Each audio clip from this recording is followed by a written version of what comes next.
Welcome to RetroCore Volume 15, the Christmas special. In this volume we got more games than you can shake a stick at, as they say. Yep, but kicking it all off is Rocket Knight Adventure for the Sega Mega Drive.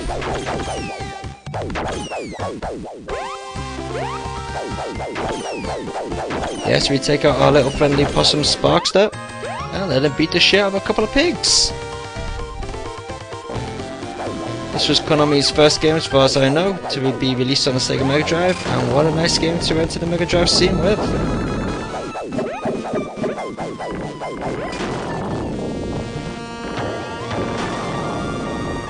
While the game is far from perfect, it does have a very nice charm to it. Anyway, everything seems fresh and original, and exactly what you needed for the Mega Drive at the time of this game's release.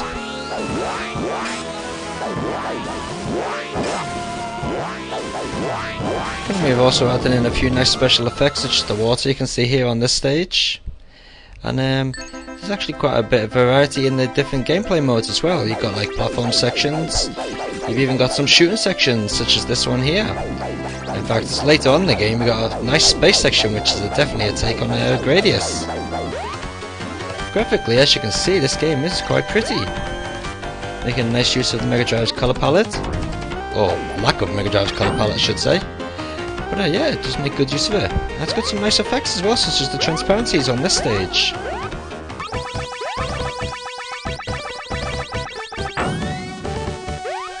Playability wise, you can't really fault Rocket Knight Adventure.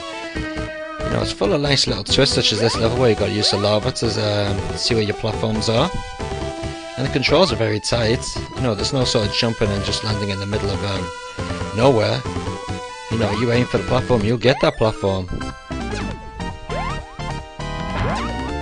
Audio wise, it's pretty good as well, and actually quite a nice refreshing sound to it. Something which the Mega Drive is missing on many of its games.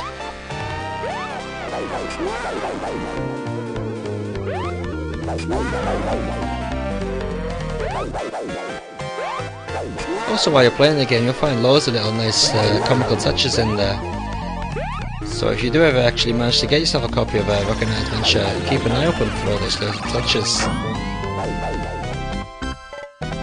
So it reminds me of Metal Slug on the Neo Geo, to be honest.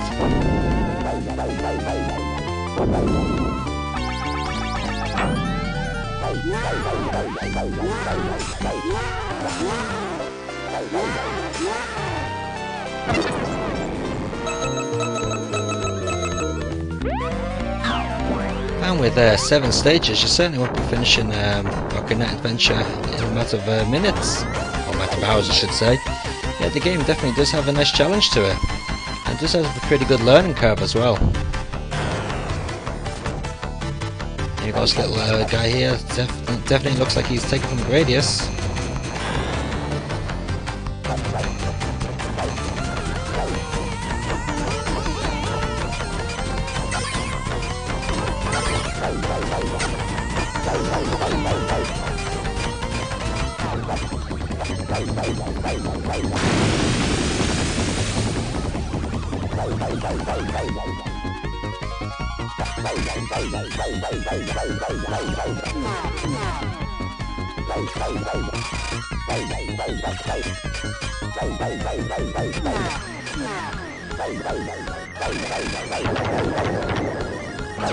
So yeah, really happy to give Rocket Knight Adventure the wonderful score of 8 out of 10. Wonderful Mega Drive game. So without its problems, it does have a bit of slowdown in there. But yeah, you can live with that because the game's just so good. So, say a big thank you to Konami for actually giving the Mega Drive something fresh.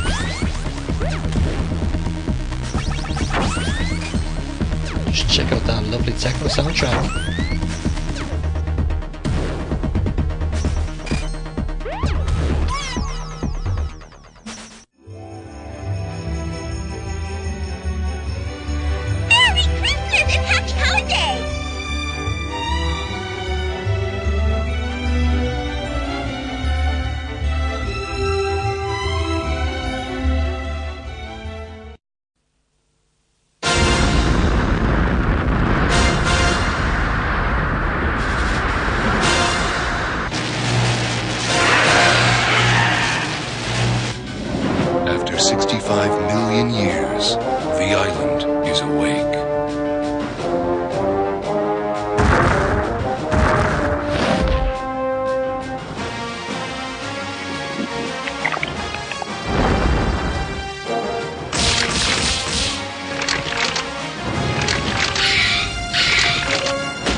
It's time.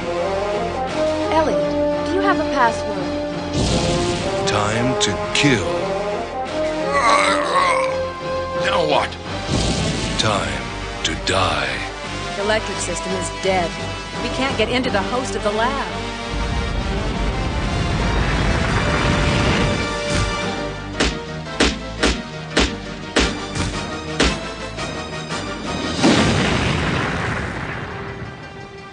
An Angel of Good Luck. It's a limited edition.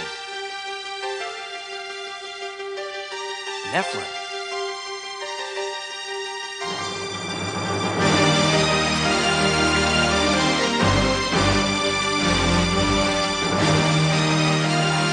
You hang this on at the ship's bow for protection. Pretty neat, huh? In full scale. In full polygon world.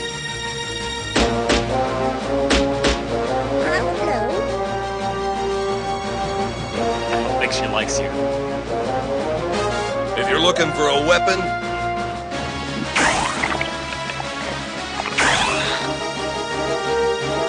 Come on, make it happen. Snotty rat. Mother is exactly like her. Never mind. I don't need a guardian. She made a choice. A new generation of adventure is beginning. The blue light which can't be analyzed. What are they doing in such a place? Merry Christmas.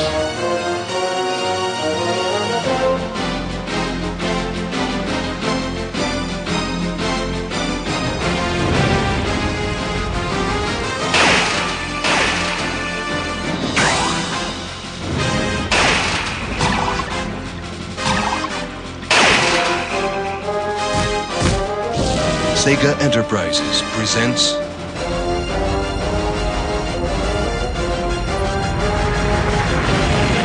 Blue Stinger. Coming soon.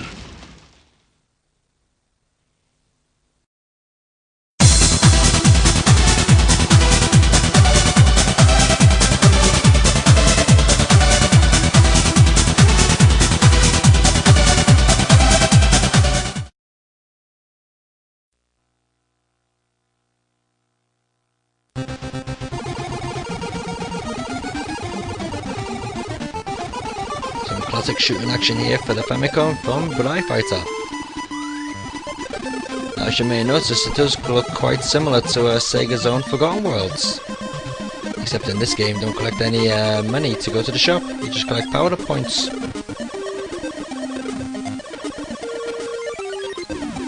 So the game has you set as this little guy with a jetpack and you fly along and blow the crap out of everything you see. Not much else to it, really. But then again, who needs a plot for the shooter? As I always said, you don't need one, do ya? Got the various power-ups to collect along the way, such as lasers and homing missiles and so on.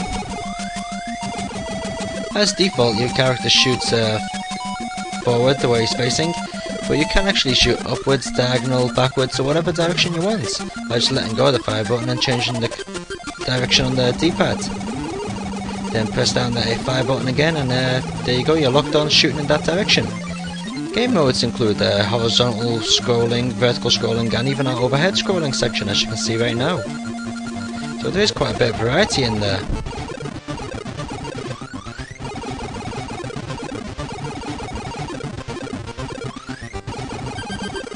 The music's a bit on the dud side, but then again, that never was one of the Famicom's stronger points, was it? But, you know, it does its job, I guess, and the sound effects are decent enough.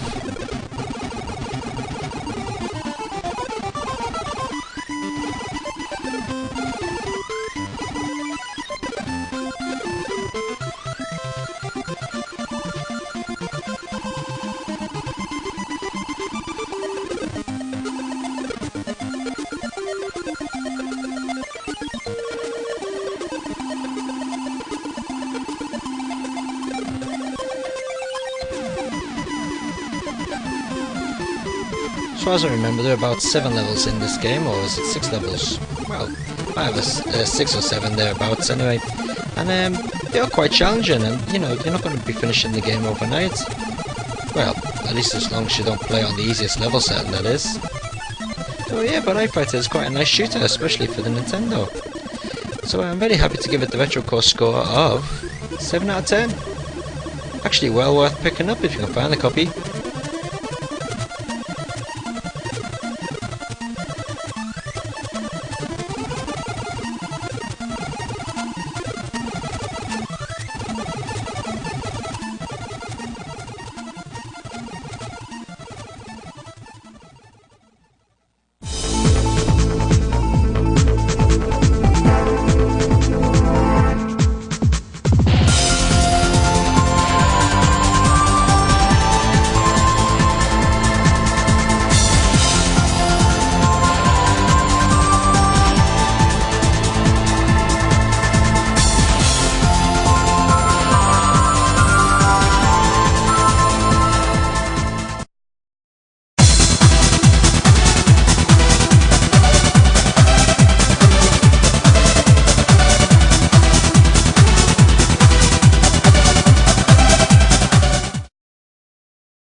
Probably the very first colour Game Boy game I've ever had here on RetroCore.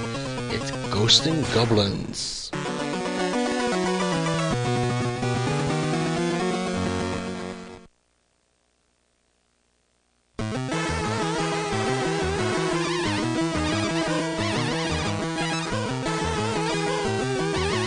Actually, for a colour Game Boy game, it's not actually too bad looking. It does look quite nice, actually. Well, when you look at it on a Game Boy screen, it looks quite nice. When you look at it on a big screen, which you are now, it does look a bit messy, but yeah, nevertheless, it is quite a faithful replica of the original arcade machine. Of course, there's quite a bit of animation missing from it, such as the famous Mooney shot when you climb a ladder and he sticks his arse out. Yeah, and there are a few parts where Arthur walks over the background and actually you can see right through his face because he hasn't actually got black eyes, he's got bloody hole where his eyes should be. But yeah, apart from that, it doesn't look too bad.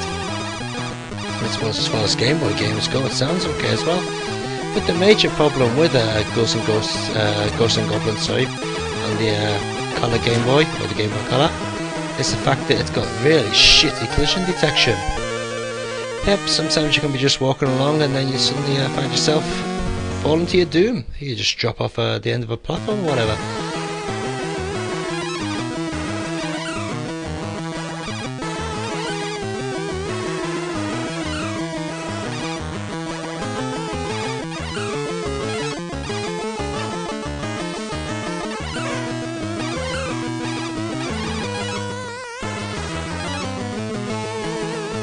It's a real shame the presentation can be a bit dodgy at times, because if it wasn't, this would have been one hell of a very, very good conversion.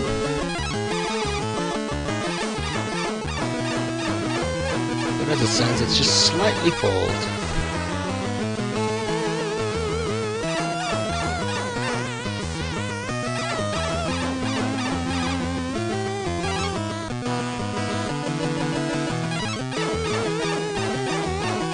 We're going to give it the RetroCore score of 6 out of 10.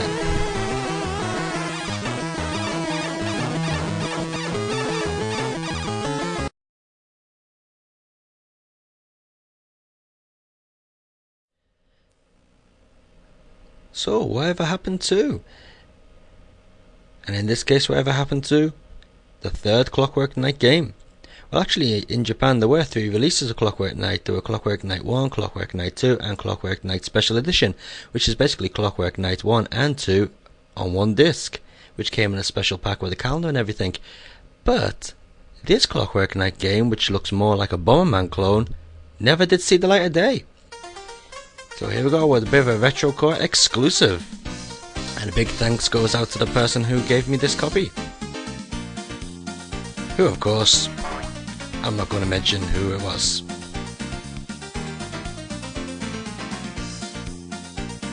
So in this very early beta of the game, the aim of the game is just to kick your eggs or your bombs at the moving obstacles, such as the bowling pins and robots and so on. once your egg hits the enemy, they disappear basically, and that's it. So it's a bit like Bomb Man, where you used to kick your bombs at the enemies. Unfortunately, the eggs and bombs in this game don't explode, so the only way to kill the enemy is by actually booting the eggs at them. Of course, you can make them drop down a hole, which more likely than not you're going to fall down the hole than the enemy.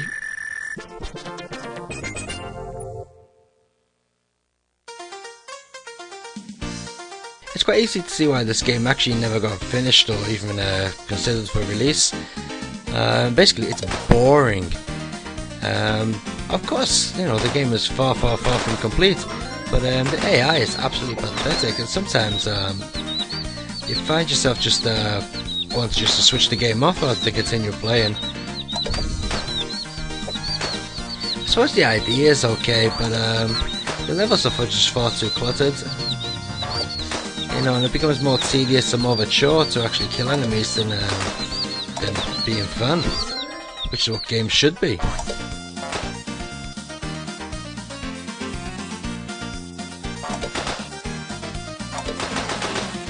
This demo which we've got here only consists of 5 or 6 levels, I think.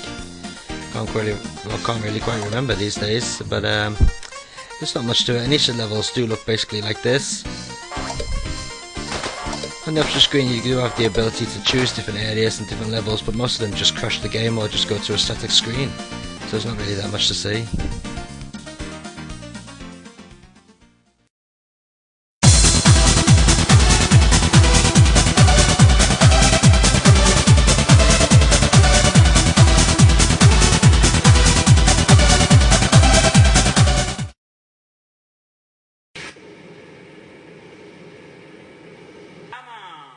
Growl. How was that for a bloody game name? Mind you, the Japanese name ain't much better. I think the Japanese name is called Runark or something like that.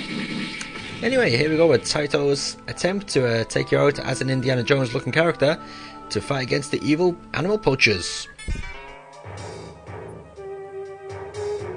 Drop dead, you scum!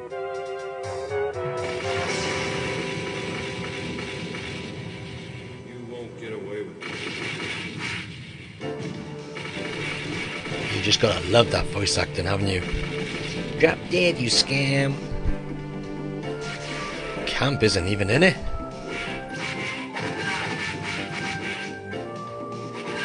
Now, you may recognise this game from the Sega Mega Drive, where it was actually released in Japan. I think it actually did get released in the US as well.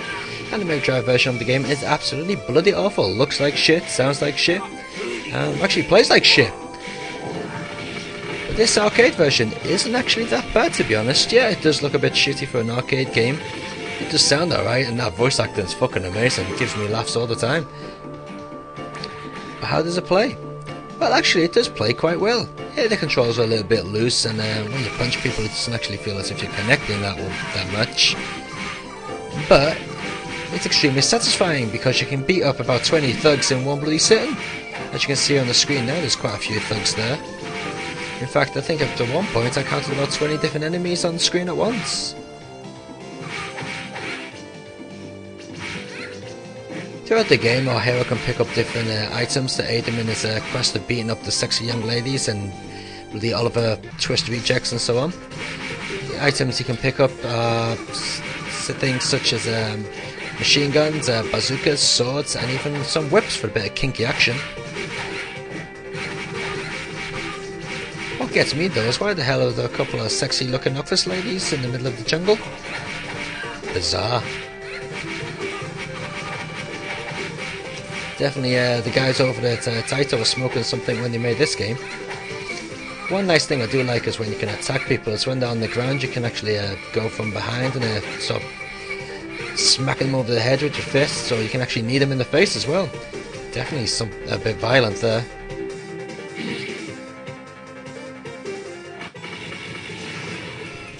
Throughout the game you get some little bonus rounds which you can see at the moment. In this case you've got to save the hawks from the boxes or the crates. If you don't save them in time, they get blown to smithereens by the exploding barrels. Big bucks for me.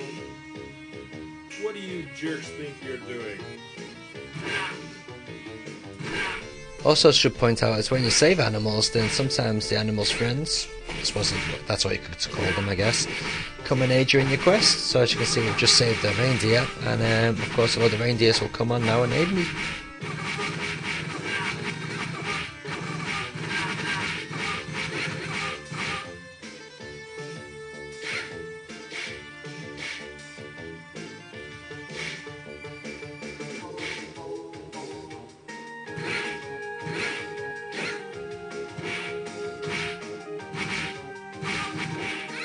Yeah, so Growl isn't actually that much. Yeah, so Growl isn't anything out of the ordinary, to be honest, apart from the fact that you're a guy out to save the animals from evil poachers who looks like Indiana Jones. I've got to say, that's slightly original, I guess. But as far as playability goes, yeah, there's nothing in it that hasn't been seen before. But the thing that does keep you coming is the bizarre locations that the game's set in. You know, always want to know what's coming around on the next level is certainly something that kept me playing this game. You know, what could be on the next level? You could be riding on the back of a bloody elephant, or you could be bloody ramming the elephant up a bloody rhino's ass, for all I know.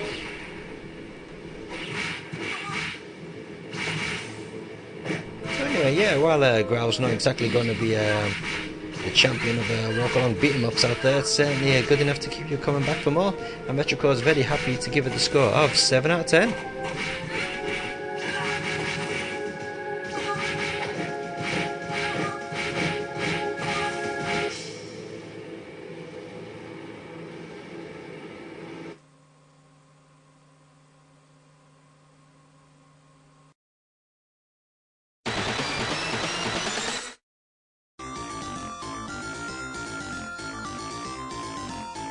Being a big fan of F-Zero back in the days of the Super Famicom, I was actually anticipating this quite a lot, and I'm happy to say that E-Racer actually turned out to be very, very good.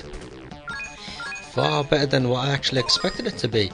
Basically, E-Racer is a successor's attempt at making an F-Zero type game for the mobile phone, and I've certainly done a great job. So far, I've got around about 8 or 9 cars to choose from, and a total of 9 different courses, with another 6 courses still available, which I have to download.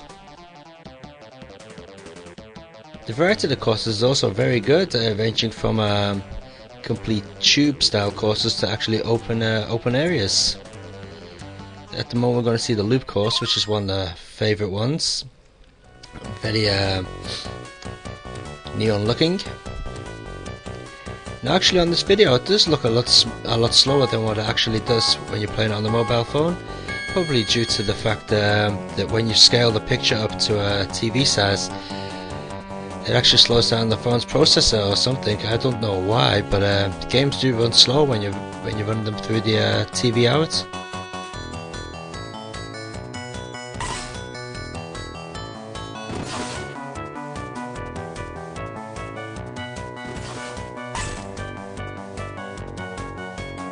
So as you can see, the graphics are very, very nice. Shitloads of transparencies in there, very, very smooth, and it's even got some shading on the spaceships as well. Control wise, it is actually very easy to control.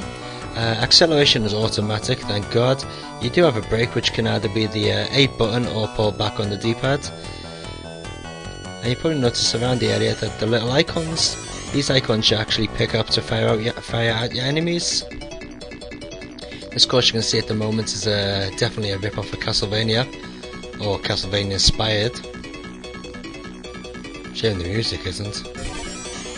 Anyway, yeah, so the items that you pick up, you can fire it off by pressing up on the D-pad, or by pressing the number 2 button on the phone. I find it much easier to actually press the 2 button, to be honest.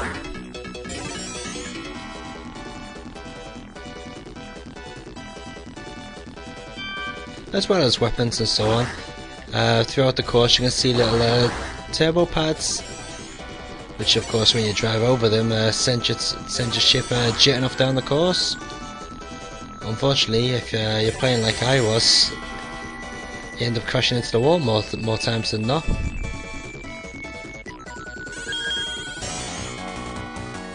Of course that you can see now is the dragon course. It's actually very funny, very nice course. You can actually fly into the dragon's mouth, which unfortunately you won't get to see. Never mind.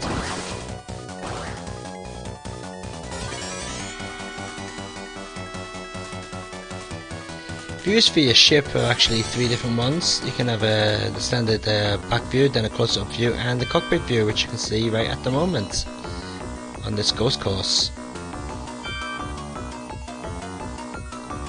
So yeah, if you're on the Vodafone network and you do have access to a Mega Apple phone, then I certainly recommend downloading, well, for the fee of 530 yen, a copy of Eraser. You can get it from Success's homepage. Definitely worth getting. Retro Core is very happy to give Eraser the score of 7 out of 10. Probably one of the best racers for your mobile phone.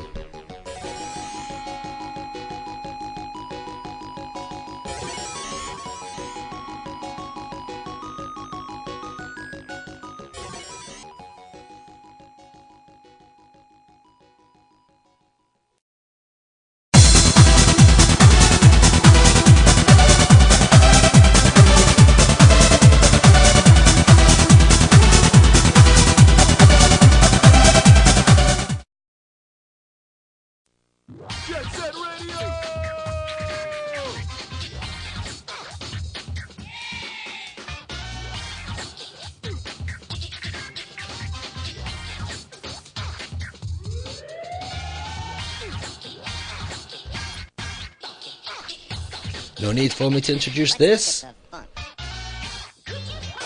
One of the very first shell-shaded games to come out. In fact, not one of the very first, it was the very first shell-shaded game, or at least to my knowledge anyway, for a home console.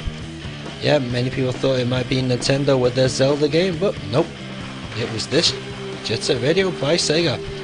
Okay, so what's the point in the game? Well, the point is basically to go around and tag the entire city with your graffiti. So to start off the game, you got to do various challenges to gain different characters or different partners, or basically so you can be in their gang, I guess. So as you can see there, you're just being given a demonstration by Gam, and now you have to do the exact same thing yourself. Manage to completely recreate what she did, and she'll become your partner. You have to do 3 challenges in total, this one being the actual 3rd challenge.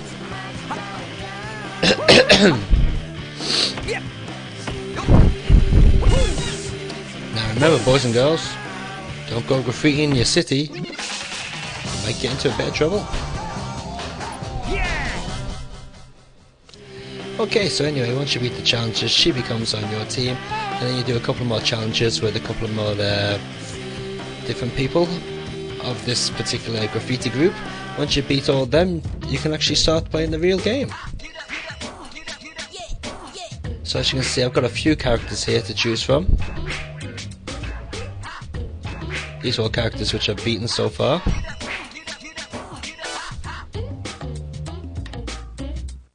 Okay.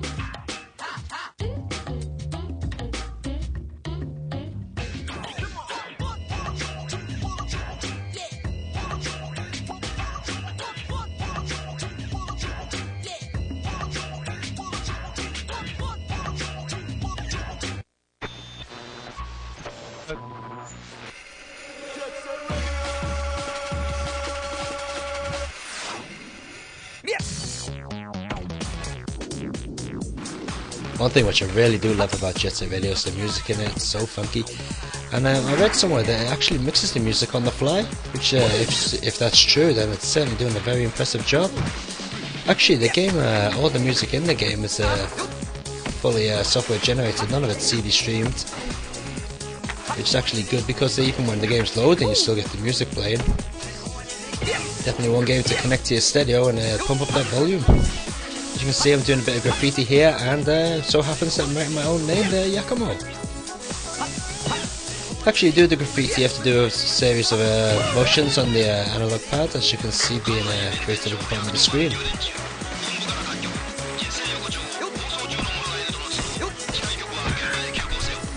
The bigger the graffiti you do, the more complicated the pad movements become.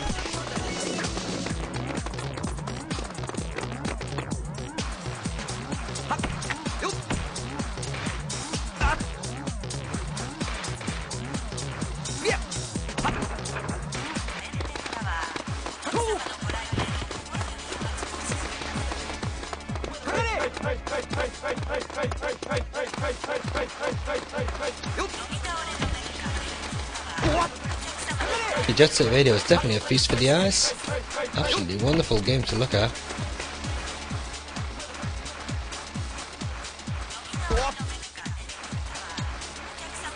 I don't even need to mention the order, you can hear that for yourself. But how does the game play? Well, that's something you can't really tell from looking at a video. Well, yeah, it plays really well, to be honest. I do have a couple of complaints about it. Sometimes I do feel that the characters move far too sensitive. Sometimes you can just sort of nudge the controller, and the next thing you know, you're jetted off into the middle of the bloody road, or getting ran over by a flipping truck, or in the case of this level, drowning in the bloody sewer. Yeah, but I guess if you do take the time to learn the controls, then you will be rewarded for it. First time round, the controls can be a right bitch, and seriously did piss me off when I first started playing the game. You know, trying to bloody skate up against the walls and bloody skate on absolutely unbelievably narrow barriers and so on.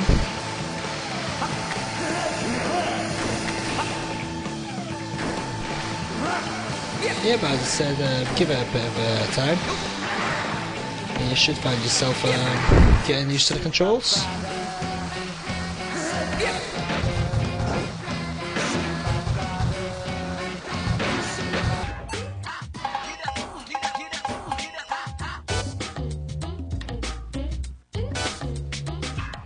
So as you can see here, I'm making my own graffiti. This is the Retro Core logo.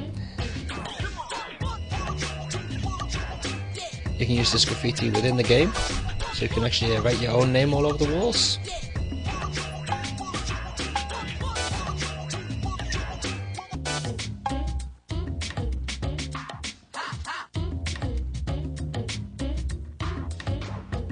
You can do various things with the graffiti, such as make it into 3D, colour it in, choose different patterns and all sorts of stuff. Quite a nice little extra in the game, to be honest. In fact, there's things like this which really make Jet Set Radio stand out.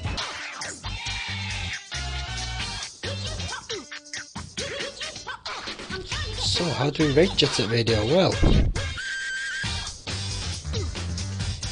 at first I didn't really like it that much. It sort of bloody pissed me off more than anything else. But once I got into it, it was actually a very fun game. So I'm very happy to give Jet Set Radio a good score of 8 out of 10. Definitely one of Retro Core's more higher recommended games.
Making use of the Sega Saturn's 4MB RAM cartridge, this is Marvel Super Heroes vs Street Fighter, and just wait till you see the state of the fucking loading times. Absolutely ridiculous. Just watch this.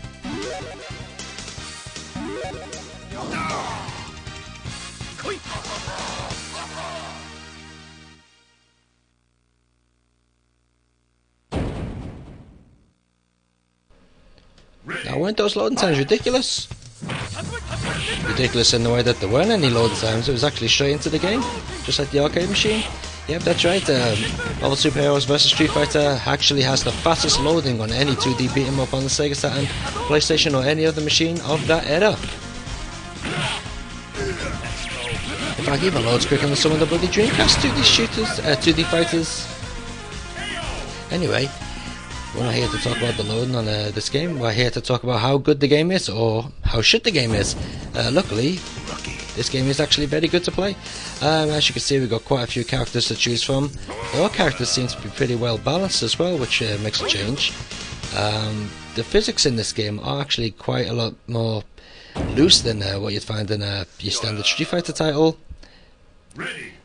So I do know a couple of people who are fans of the Street Fighter series who don't actually like the Versus series, mainly due to the fact that it's so fucking anal, and they just can't accept that their favourite characters, Ryu, Ken and Chun-Li and so on, can now jump 500 times higher than they could in their standard Street Fighter 4.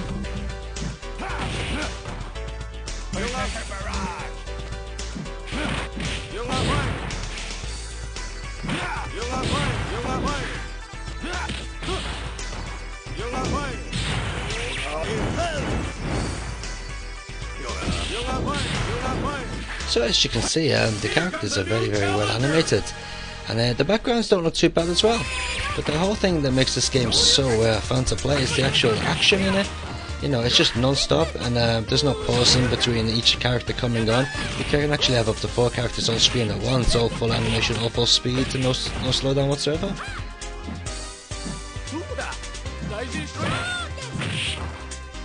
Definitely something that shows off the Sega Saturn's 2D powers.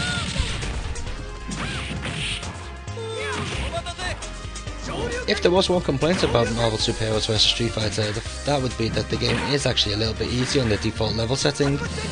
With the default only being 2 stars, you are going to finish it on your first go. Well, at least I did anyway, and I'm sure most of you will do.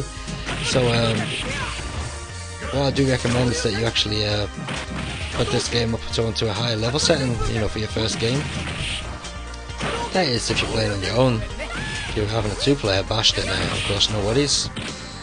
As well as selecting 2 character tag match games, you also have the ability to call each character on to assist you as you're actually playing, which can be quite useful at times.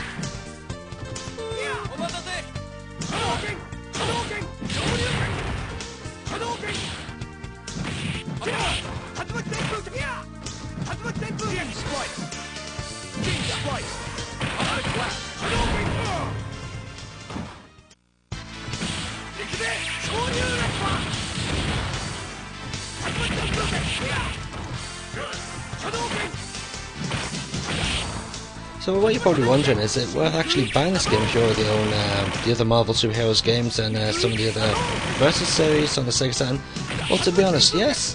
Marvel Super Heroes vs Street Fighter is the most exciting, the fastest, and basically it's the definitive Versus series 2D beat 'em up for the Sega Saturn.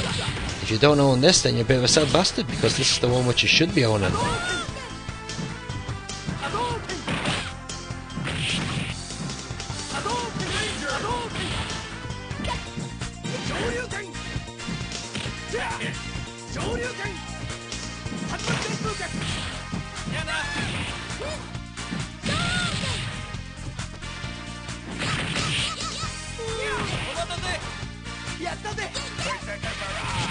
Unfortunately, if you're the owner of a non-Japanese system, such as an American or a PAL system, you're going to have to get yourself that 4-in-1 action replay cartridge. Either that or mod your Saturn so you can play this. But I tell you, it's well worth just picking up the action replay cartridge, you know, just for this game. Definitely worth the price. RetroCode is very happy to give Marvel Super Heroes vs Street Fighter the RetroCode Game of the Month. It's going to get a lovely score of 10 out of 10.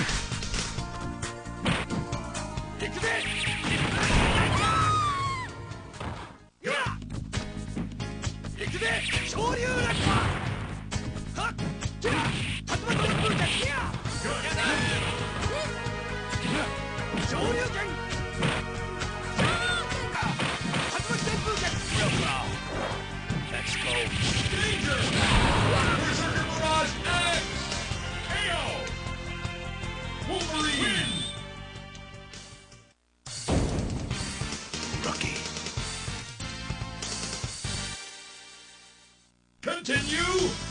8, 7, 6, 5, 4, 3, 2, 1, 0! Game over.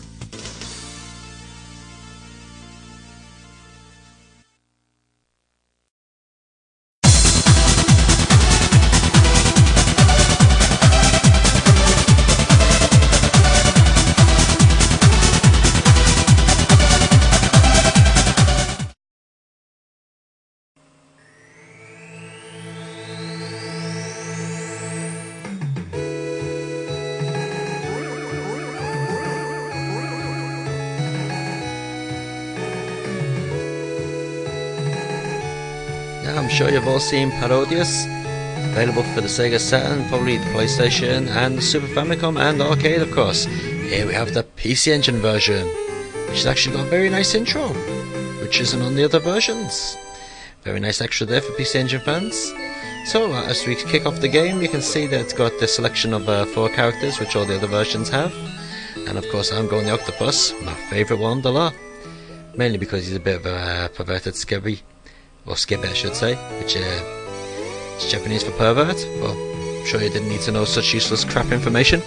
Anyway, off we go. For those who don't know, Parodius is actually a take on Konami's other game, Gradius.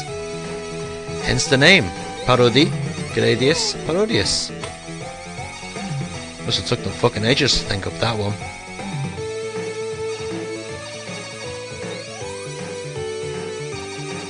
A nice point about this version is that you do actually have a choice of level settings, such as easy, normal and hard, which I'm pretty sure the Super Famicom version didn't, and I definitely know the Sega Saturn version doesn't.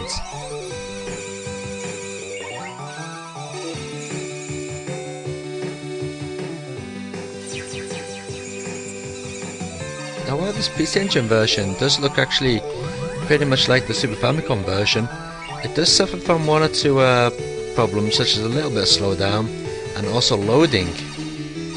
Every now and then when the bosses come on, the screen does pause for a split second while it sort of decrunches the information and loads it into the machine's RAM.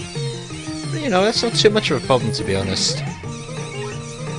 Animation's a little bit less than the Super Famicom version as well, but considering this is run on an 8-bit PC Engine, it's bloody amazing what Konami managed to pull off.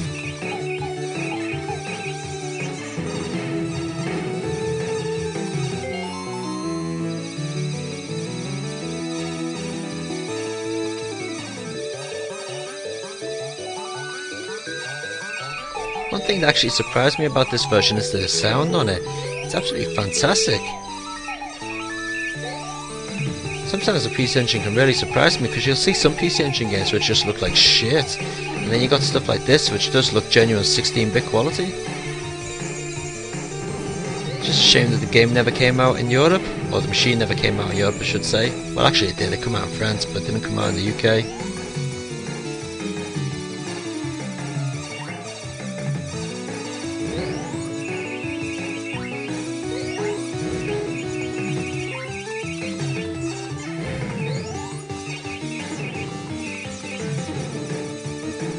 There was just one little annoying thing about the PC Engine version of Parodius.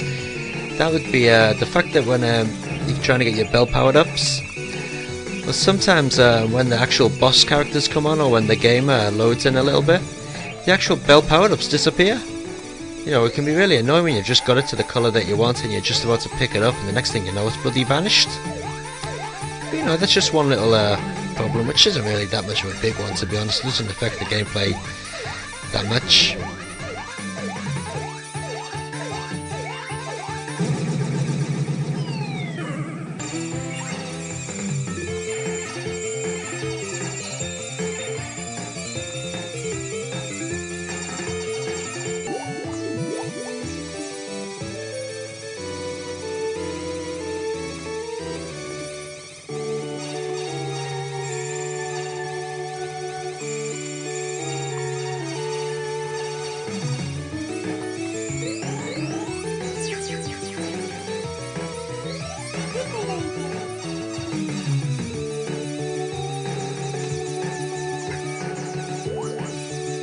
As well as having the normal game, there's also a special mode which is for the PC Engine only, which you can actually see right now. At the moment I'm playing as a Big Viper as well from Gradius. This special mode is like a non-stop continuous game, so even if you get killed you do actually continue from the exact point where you die, whereas in the normal game you get sent back to either the beginning of the level or a restart point within the level. There's nothing too special about this special stage, to be honest, apart from the fact that it's just continuous, but it does feature some enemies and sprites which aren't available in the normal game, such as little tiny versions of the little cat monster which you saw just before, which is normally taken from the first level, and also some smaller versions of the big ship level, which are pretty nice to see. So altogether, Parodius on a PC Engine gets a nice score of 7 out of 10. It is a little bit basic by today's standards, but it's still pretty good.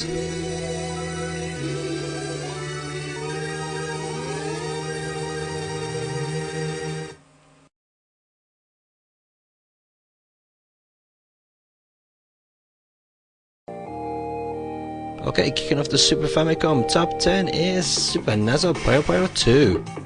Now the thing that I like about this game more than the other Puyo Puyos is the fact that you can play the normal style Puyo Puyo game, as you can see now, but it also has a RPG style version, which consists of many Puyo Puyo type puzzles.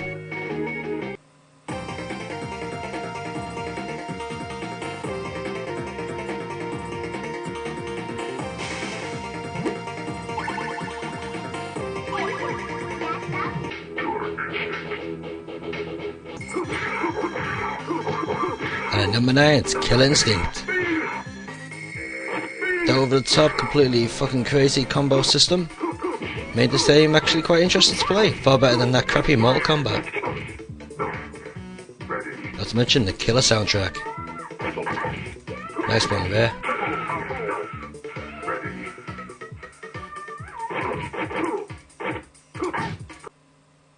Number 8 got Majin Tensei 2 Spiritual Nemesis.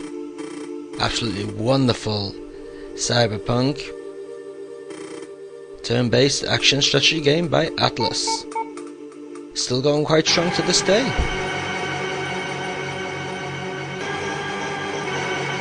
Just listen to that soundtrack, absolutely amazing for the Super Famicom.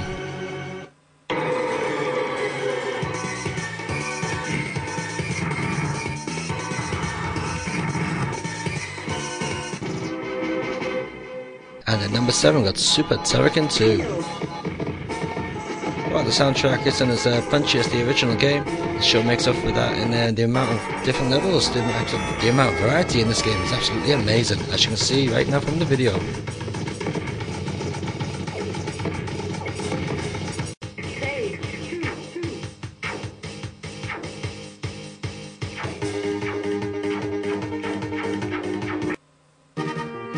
How can you have a Super Famicom top 10 and not feature F-Zero? The original cyber racing game.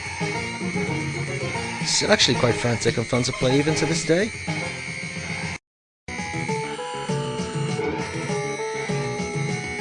Definite must for all gamers. If you've never tried this one out, try it out now.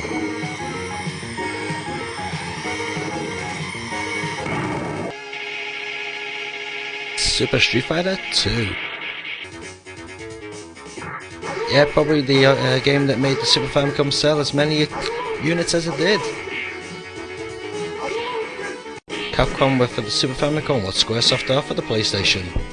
Or Namco, come to mention it.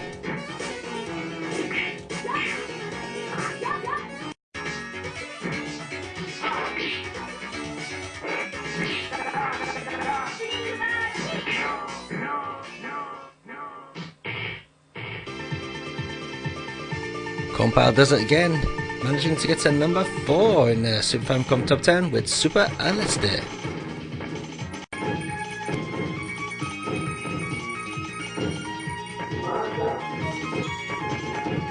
The first shooter for the Super Famicom that didn't suffer from slowdown.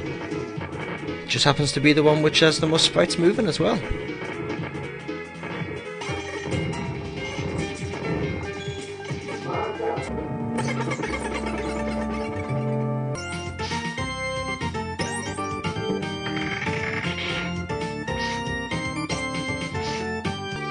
Madro Dracula, making it into this week's number 3. Konami certainly were one of the more prominent game producers for the Super Famicom, and with Super Castlevania being one of the first games, they certainly started off on the right foot. Well, graphically it doesn't look too hard apart from a couple of motor effects. It is actually one hell of a kick-ass game to play, and that soundtrack is legendary.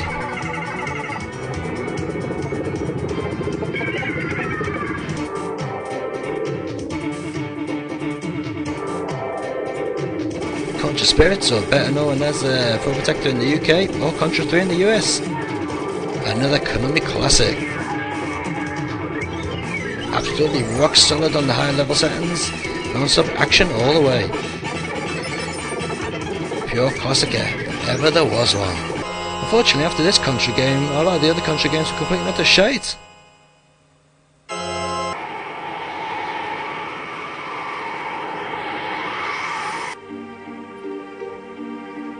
And finally, number 1.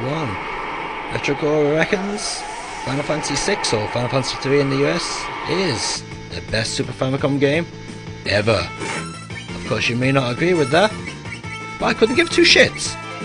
That's what I think's the best game, and that's all that counts.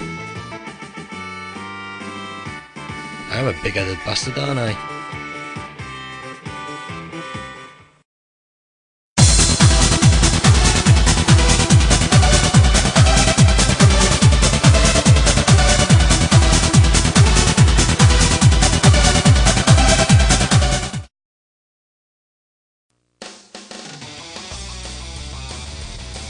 Ooh, just look at that lovely water. Power Jet Racing 2001 here for the Sega Dreamcast, also known as Power Rocket Racing or something bloody dumb like that in the United States. Wasn't originally going to feature this on Retrocore, but after reading the review on I think it was IGN, I thought, fuck's sake, I better put it on Retrocore to get the message across that this game ain't as shit as IGN make it out to be. Now what I read was this game has no splash effects, which you can clearly see it does there. I also read that every single character controls exactly the same, which again is bullshit. Every character does control differently. I also read that the backgrounds looked like they were made out of bloody cardboard. Well, true, some of the trees do look like they're made of cardboard, but I wouldn't say the whole backgrounds did. And then I also read that the game was absolutely a sack of shit with no variety. Something tells me that those arseholes didn't play past the first bloody level. And then again, that's nothing new, is it? The Edge magazine in the UK does that sometimes. Or at least it did. So yeah, while Power Jet Racing isn't the best jet racing game out there, it isn't exactly a complete disaster. You do have a variety of characters, and each character does control differently. And you're not going to be able to control the characters the first time you play the game. It does take quite a while to get used to the actual movement of the jet ski. But once you got that sorted, the game is actually very good. As you can see here on the Amazon course, it does move at quite a fair pace. There are a variety of courses to choose from, including a couple of weird ones. But even the weird ones are actually fun to play. As well as playing normal races, you've also got a couple of challenger modes that you can see here, which include various things as doing stunts or knocking down certain numbers in what the Japanese like to call a PK shootout.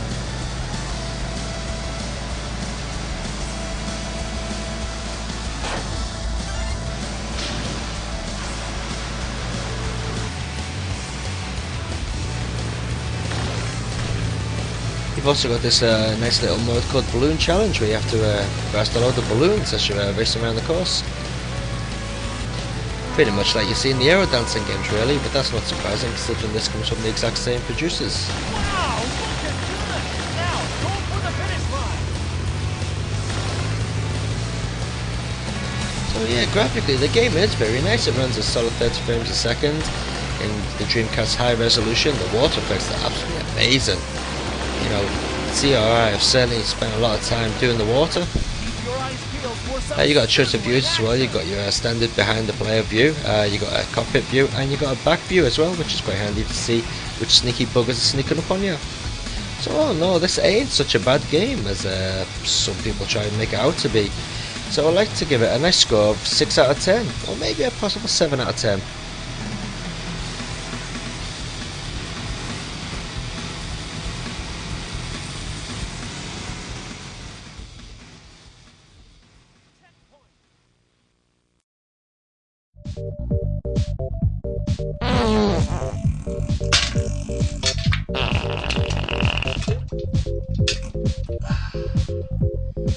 That's better.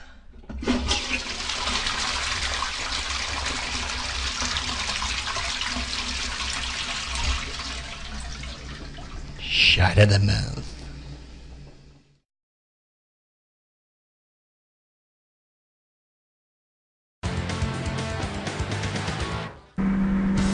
Kashida Moji D, better known as the initial D. This month's Shite of the mouth. Now looking at the demo here, you might think, well, it doesn't look that bad. But this is the rolling demo.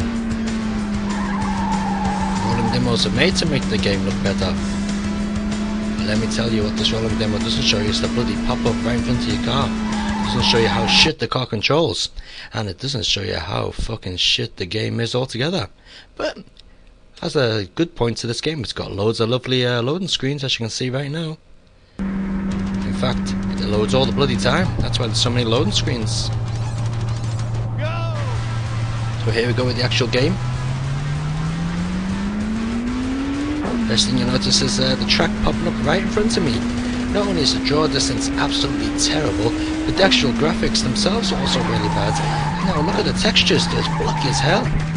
You know, and the polygons warp all over the place as well. There's just no reason for it. And the controls, forget about them. Probably the worst controls in the racing game I've ever witnessed.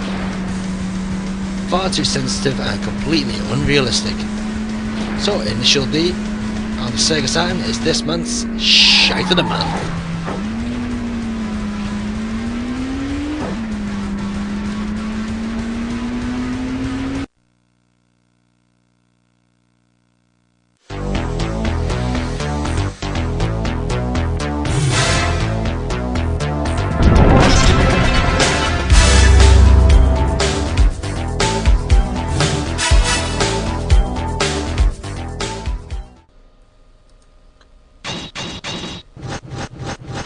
Retro Course special here on Snatcher. Snatcher's been around since 1988, first appeared on the PC-88 Japanese PC and also the MSX2 in Japan.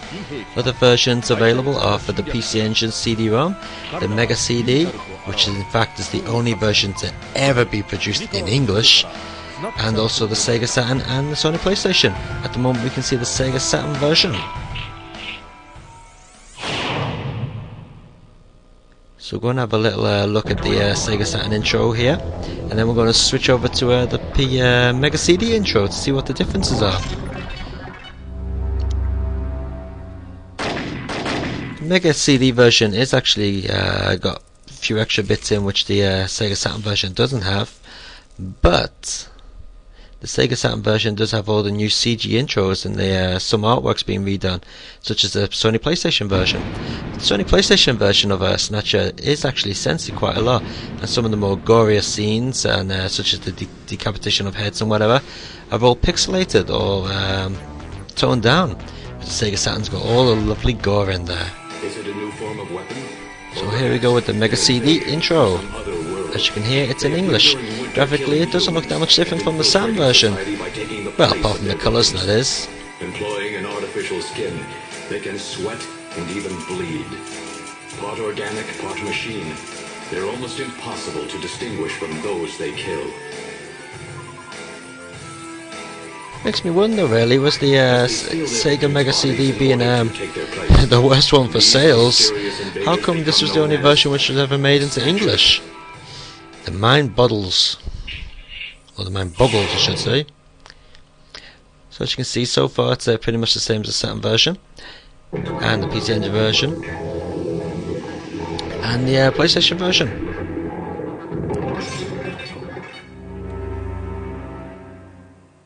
But as you'll see coming up right now, it's actually got an extra little bit which isn't available in the Sega Saturn or the PlayStation version.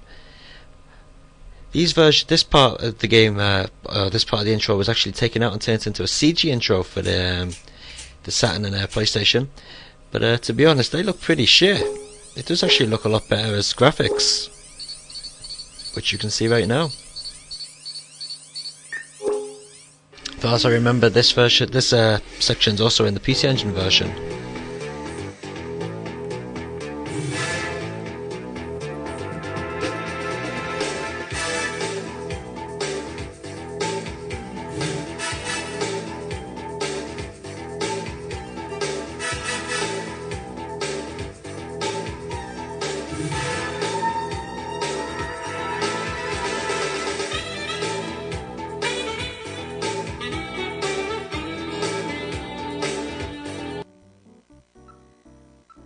So here we are at the actual game scenes of the Sega Saturn version. So as you can see, it's all in Japanese. Unfortunately, the Saturn or PlayStation versions never got released into English. どうも失礼しました。私はジャンカー本部のインフォメーション兼オペレーターをしています。ミカ・スレイトンです。よろしく。シードさん。ギリアンでいいよ、ミカ。ギリアンと呼んでくれ。それじゃあギリアン、本部内への扉を開けるわ。 You're probably wondering what the hell he's talking about. Well, that'll all become clear in a minute when we put the Mega CD version on. But let me tell you a little bit more about Snatcher. Not only were the normal versions of Snatcher the game available, but there are also versions of the CDs available, such as the soundtracks, and also some special games, such as Snatcher SD, which appeared on the MSX in 1990. There's also a lovely pilot disc as well, available for the PC Engine Super CD-ROM. ギリアン、気をつけてください。動体反応が複数あります。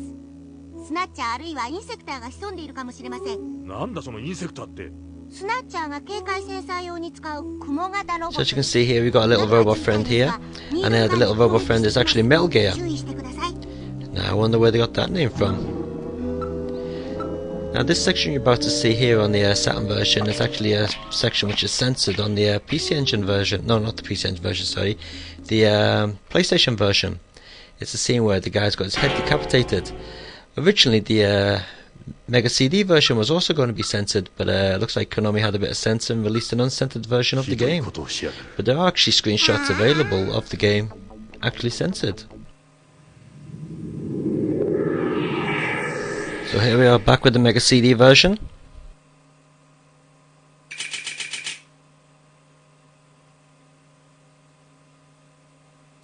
Got a few little extra bits in there.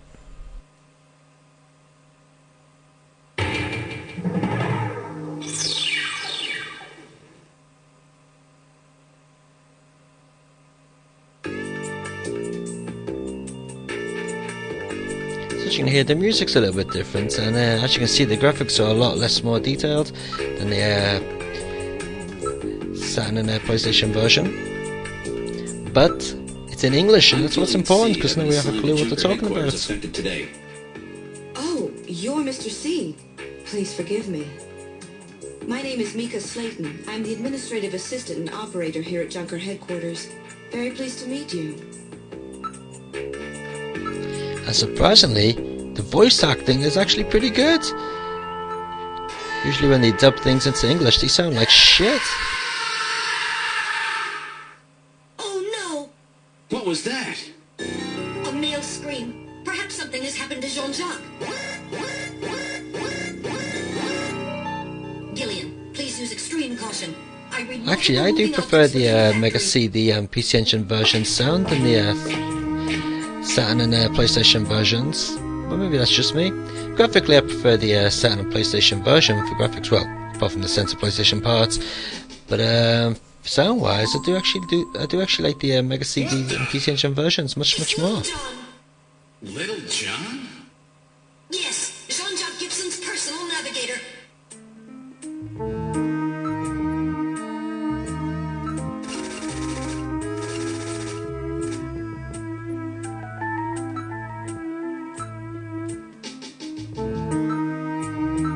Originally, I was planning to bring you the PC-88 version of Snatcher, but unfortunately, my bloody disc has died. So I'll have to search for a new disc image now. But not to worry, because I've still got an old 8-bit version to show you. Here's in fact the MSX version. So take a look at this. So here you can see the 8-bit version of Snatcher. This is the MSX version for the MSX2, and as you can hear, it sounds absolutely bloody awful. Like I said before, I wanted to show you the PC-88 version, to be honest, which actually does look and sound a hell of a lot better than the MSX version. But unfortunately, thanks to the disc image dying, you're going to be stuck with the MSX one. which actually did come in a sound cartridge as well, and a couple of floppy disks. So as you see, the Snatch a Tail screen looks quite nice. The actual game does play in more of a box than the other versions, and the graphics are pretty basic really. They are quite low in colour, and the sound is pretty awful, as you can hear.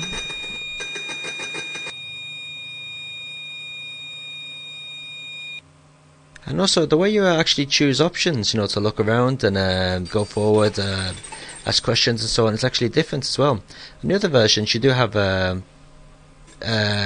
cursor which you can use to select the different options, but in the MSX version you actually have to press the number keys to choose which options you want.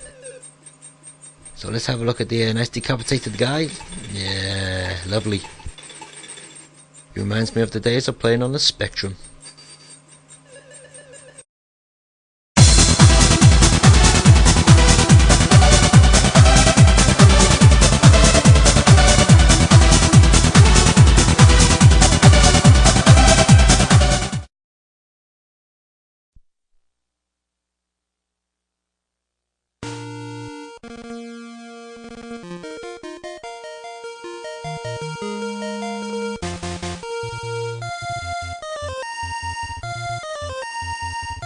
Star Wars for the Famicom or Star Wars for the Famicom or NES, as it's known in the West. Now this isn't exactly the version that you might have played. This is actually the Japanese only released version by Namco, which is really weird because the Japanese did actually get the Western version as well. Oh, there you go, Lucky Bugger's got 2 sets of Star Wars. Anyway, this game is completely different than the one by LucasArts released by JVC, as you're about to see. So here we go, R2-D2 just give a little message to Luke there. So off we go on our challenge. First we've got to get to Tatooine. So we have Luke Skywalker, and now we've got black hair, so it looks like he's dyed his hair in this version just to be trendy. And he smacks a couple of shits with his lightsaber. How the hell he got a lightsaber during this time, I don't know. But as you can see, his lightsaber can also shoot as well. Amazing, isn't it? But you know, let's not just poke fun at the ideas in the game.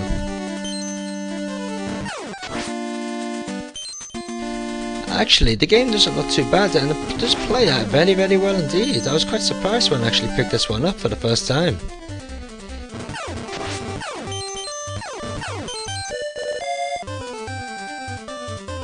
The controls of Luke are actually very, very tight, and they'll have you jumping all over the place. So as you can see, we've got a face Darth Vader here, who actually turns into a bloody worm once you kill him, or some sort of mutant anyway.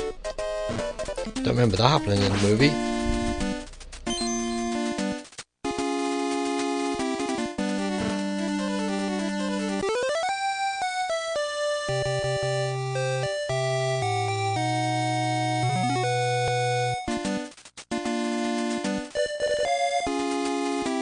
So not only do you have the standard walk on platform levels, but as you can see here, we got our little speeder bike, or not speeder bike, sand buggy, what the fuck it was called. And we jump into our Millennium Falcon and off we go.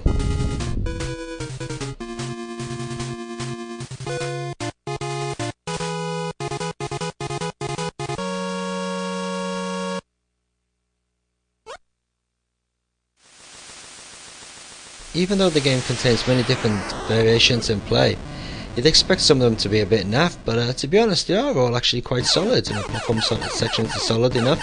These 3D shooting sections in the Millennium Falcon are pretty good, and even the overhead shooting sections in the Bi-Wing are pretty good as well. All in all, Star Wars by Namco on the Famicom is an excellent game, worth a nice 8 out of 10.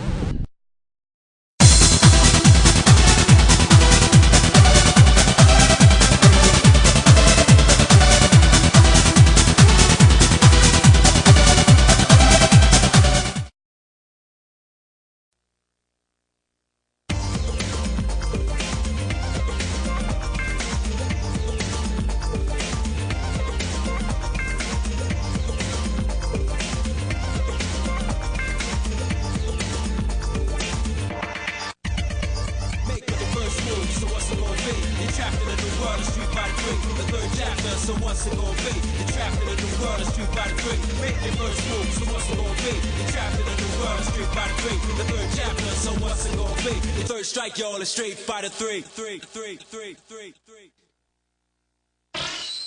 Welcome to the world of Street Fighter 3. I remember in my teenage days I used to be thinking, when the fuck are really Capcom gonna stop making Street Fighter 2 and bring out a sequel? You know, you had Street Fighter 2, Street Fighter 2 Championship Edition, Super Street Fighter 2 and all those bloody knockoffs, Street Fighter 2 Dragon Edition, Street Fighter 2 throw bloody fireballs in midair, Street Fighter 2 bloody Speedy Edition and all shit like that. Well, eventually after a couple of years, Capcom did make a sequel to Street Fighter 2, which was Street Fighter 3. Actually titled, I must say. But anyway, easy enough to follow, I guess.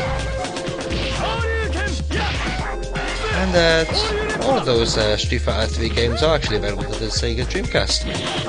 Two of them being available on the Street Fighter 3 Double Impact disc. And then this one, Street Fighter 3 Third Strike, which I must say is definitely the best Street Fighter in the entire series. The thing about Street Fighter 3 Third Strike is not only does it look beautiful with the sort of animation you'd expect from the other 2D fighters such as Guilty Gear. Street Fighter always did look a bit on the stiff side, to be honest, but not this one. Capcom have done a pretty good job of keeping all the characters well balanced in this version of Street Fighter. You know, each character has their own weakness and strong points, but there are no characters which are practically impossible to beat.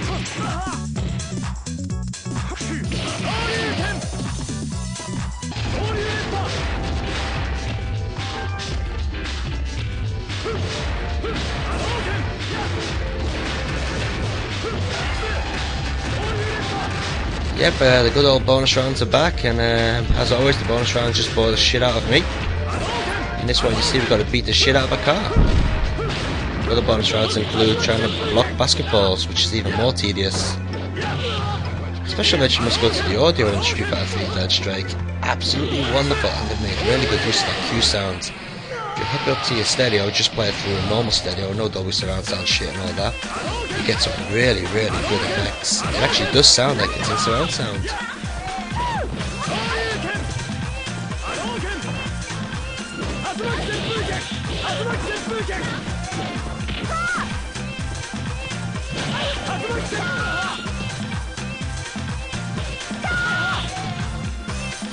Each character also has a selection of special moves which they can do, such as the super finisher. Each character has 3 different specials. In Ken's case, he's got a hurricane kick, a dragon punch, and I believe a fireball as well. As you can see at the moment, I'm using the dragon punch one.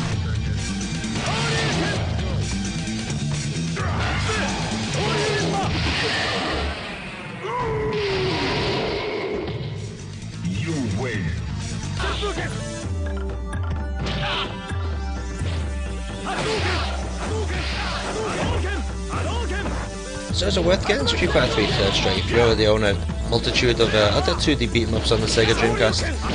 Well, yeah it is, because it's different enough to warrant the purchase. I'd say if you got Double Strike, or sorry, Double Impact on the Dreamcast, then I'd think about selling that and pick up yourself a copy of Street Fighter 3 Third Strike. Unfortunately in Japan this game is quite pricey, so when you import it, expect to pay a pretty penny. So altogether, Retrocode's very happy to give Third Strike a lovely score of 8 out of 10. Oh, and by the way, the game does run in high resolution, but there is a cheat where you hold down A and start button when the Capcom logo appears, which will make the game run in its good old low resolution arcade mode. So that should keep all you arcade freaks happy.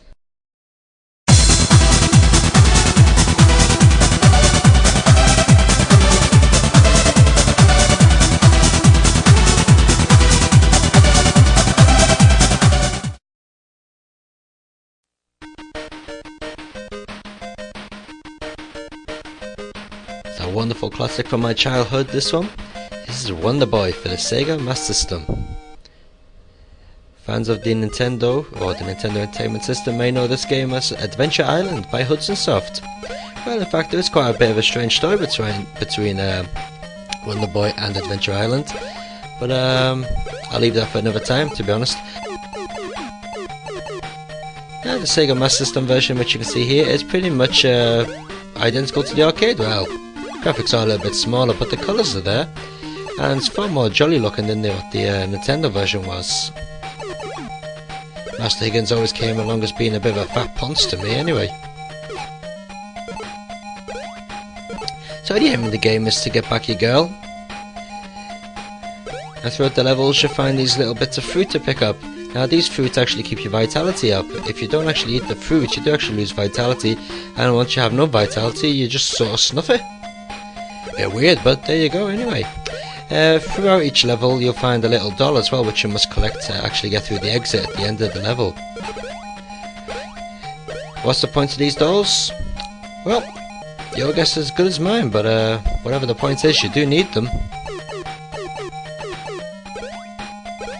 Weapons to pick up throughout the game include axe and a nice little skateboard. You do have a couple of little friends to help you on the way, or one little friend to help you on the way, which is an angel, which you can see now, which gives you invincibility, as I just run through those little purple people. The little bugger that follows you around is the opposite of the angel. It's actually a Grim Reaper, and the Grim Reaper actually takes away your vitality bar at the top, the little bastard.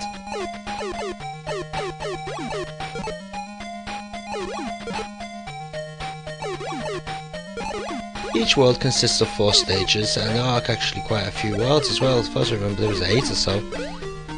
Been that long since I completed the game, can't really remember. But I do remember one thing: the game will keep you going for an awful long time. It's definitely not one game you're going to finish overnight.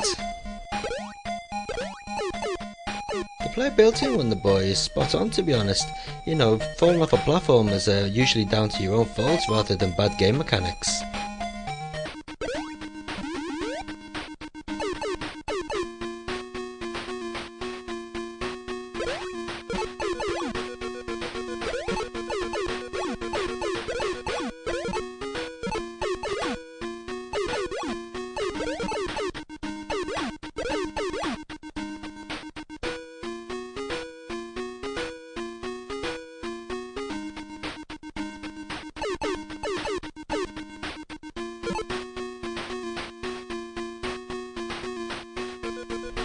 To the hardened game, I'll probably say that Wonder Boy might be a little bit easy, but to the majority of us out there, it actually is quite a challenge, and some of the later platform levels, especially the ice ones, are right bastards to complete.